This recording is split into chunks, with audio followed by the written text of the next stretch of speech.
2024 সালের জুলাই গণ অভ্যুত্থানে অজ্ঞাত শহীদদের মরদেহ উত্তোলন ও শনাক্তকরণ কার্যক্রমে এখন পর্যন্ত 8 জনের পরিচয় শনাক্ত হয়েছে। মোহাম্মদপুর রায়েরবাজার কবরস্থান থেকে এ পর্যন্ত 114টি অজ্ঞাত মরদেহ উত্তোলন, ময়নাতদন্ত ও ডিএনএ নমুনা সংগ্রহ সম্পন্ন হয়েছে। সোমবার সকালে রায়েরবাজার কবরস্থানে এক সংবাদ সম্মেলনে সিআইডি প্রধান ও অতিরিক্ত আইজিপি মোহাম্মদ সিবগাতুল্লাহ এ তথ্য জানান। মুক্তিযুদ্ধ বিষয়ক মন্ত্রণালয়ের তত্ত্বাবধানে এবং আদালতের নির্দেশে পরিচালিত এই কার্যক্রমে ডিএনএ প্রোফাইলিং এর মাধ্যমে ইতোমধ্যে 9টি ভুক্তভোগী পরিবারের দেওয়া নমুনার ভিত্তিতে 8 জন শহীদের পরিচয় শনাক্ত এবং অবশিষ্ট একটি মরদেহর পরিচয় শনাক্তকরণ প্রক্রিয়াও চলমান রয়েছে।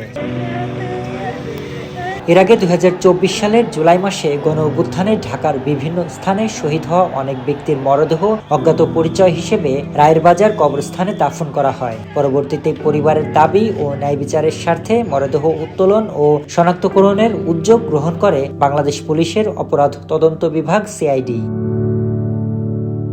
পরিচয় শনাক্ত হওয়া শহীদরা হলেন মোহাম্মদ মাহিন মিয়া, যিনি ময়মনসিংহের ফুলপুর থানা সদরের গাজী মাহমুদ ও জোসনা বেগম দম্পতির সন্তান, জন্ম 1994 সাল এবং শহীদ হয়েছিলেন 18 জুলাই 2024। শহীদ আসাদুল্লাহ, পিতা আব্দুল মালেক ও মাতা আয়েশা বেগম, যিনি শেরপুরের শ্রীবর্দীর বাসিন্দা, জন্ম 1993 এবং শহীদ হয়েছেন 19 জুলাই 2024। শহীদ পারভেজ ব্যাপারী, পিতা সবুজ ব্যাপারী, মাতা শামসুন নাহার, ঠিকানা চাঁদপুরের মতলব থানাধীন বারোহাটিয়া গ্রাম, জন্ম 2002 সাল, শহীদ হয়েছিলেন 19 জুলাই 2024। শহীদ রফিকুল ইসলাম, পিতা মৃত আব্দুল জব্বার শিকদার, ঠিকানা পিরোজপুরের নাজিরপুর থানাধীন সাতকাছিনা গ্রাম, জন্ম 1973 সাল, শহীদ হয়েছিলেন 19 জুলাই 2024।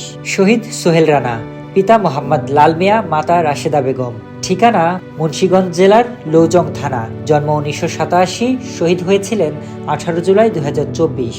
শহীদ রফিকুল ইসলাম, পিতা মৃত খোরশেদ আলম, ঠিকানা থানা জেলা ফেনী, জন্মসাল 1996, শহীদ হয়েছিলেন 19 জুলাই 2024। শহীদ ফয়সাল সরকার, পিতা শফিকুল ইসলাম, ঠিকানা কুমিল্লার দেবিদারের কাচিমারা গ্রাম, জন্ম 1999 সাল, শহীদ হয়েছিলেন 22 জুলাই 2024।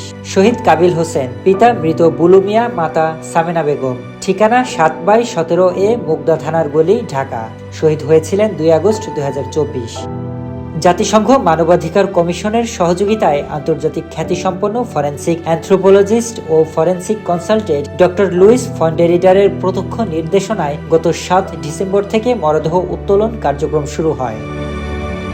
শরীফ রাহাত, দেশকাল নিউজ।